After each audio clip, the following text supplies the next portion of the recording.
নমস্কার বন্ধুরা, মানবীর রান্নাঘরে আপনাদের সবাইকে স্বাগত জানাই।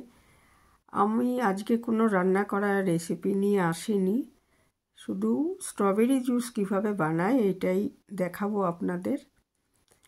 তো এখানে আমি কিছু খুব ভালো স্ট্রবেরি পাওয়া যাচ্ছে এখন, একটু ছোট সাইজটা, কিন্তু স্ট্রবেরিগুলো খুব ভালো ছিল। তো কিছু স্ট্রবেরি নিয়ে নিয়েছি। এবার এগুলোকে ভালো করে ধুয়ে টুকরো করে একটা গ্রাইন্ডারে নিয়ে আমি এটা এর মধ্যে কিছু পুদিনা পাতা মিশিয়েছি, আমার গাছেরই মানে ছাদ বাগানের পুদিনা পাতা। আর এর মধ্যে আমি 2 চামচ মতো মধু দিচ্ছি। মধু না থাকলে আপনি চিনিও দিতে পারেন, 2-3 চামচ চিনি দিতে পারেন। এটা মধু দিয়েছি যাতে জিনিসটা একটু হেলদি হয়।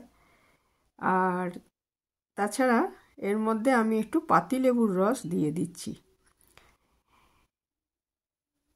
এই চারটে জিনিস আমি একসাথে পেস্ট করে নিচ্ছি।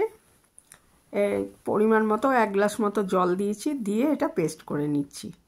পেস্ট করে নিয়ে এটা গ্লাসে ঢেলে পরিবেশনের জন্য তাহলে আমি প্রস্তুত হয়ে গেল।